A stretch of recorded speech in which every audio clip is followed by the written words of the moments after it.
Sobat Kairos yang dikasihi Tuhan Yesus Kristus, renungan firman Tuhan bagi kita saat ini tertulis dari Mazmur 63 ayat 8. Sungguh Engkau telah menjadi pertolonganku, dan dalam naungan sayap-Mu aku bersorak-sorai. Demikianlah firman Tuhan. Lewat firman Tuhan hari ini, Daud mengungkapkan keyakinannya akan Tuhan dan apa yang diharapkannya dengan gembira darinya.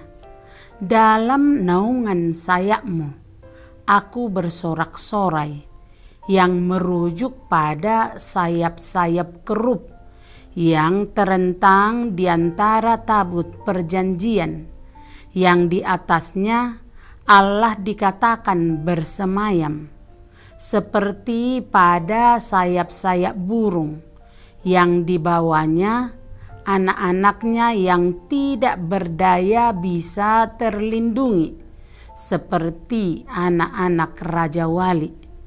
Hal ini berbicara tentang kuasa ilahi dalam melindungi anak-anak manusia, yang menyinggung tentang kelembutan ilahi. Ungkapan ini seringkali digunakan dalam Mazmur supaya menjadi kewajiban kita untuk bersorak-sorai dalam naungan sayap Allah. Ungkapan ini menggambarkan tindakan kita untuk mencari pertolongan dari Dia melalui iman dan doa, seperti anak-anak ayam ketika merasa dingin atau ketakutan, yang secara naluriah langsung berlari dengan sendirinya di bawah sayap induknya.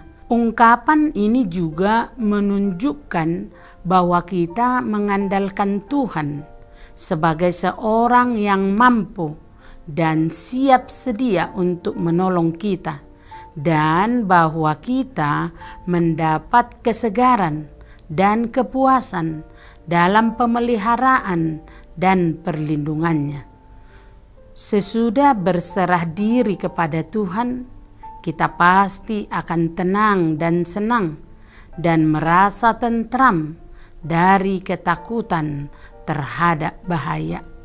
Karena itu firman Tuhan berkata, sungguh Engkau telah menjadi pertolonganku, ketika semua pertolongan dan penolong yang lain tidak mampu menolongku. Oleh sebab itu, kita akan tetap bersuka di dalam keselamatan yang datang dari Tuhan. Kita akan percaya kepadanya untuk masa depan kita, dan akan melakukannya dengan senang hati dan sukacita yang kudus. Engkau bukan saja telah menjadi penolong kami, sebab kita tidak akan pernah dapat menolong diri kita sendiri dan juga makhluk manapun. Di sini kita dapat mendirikan batu Ebenezer kita sambil berkata, sampai di sini Tuhan menolong kita, dan oleh sebab itu kita harus bertekad untuk tidak meninggalkannya dan tidak pernah menyangsikannya ataupun kendor semangat dalam berjalan bersamanya. Amin. Selamat beraktivitas Sobat Kairos. Tuhan Yesus memberkati.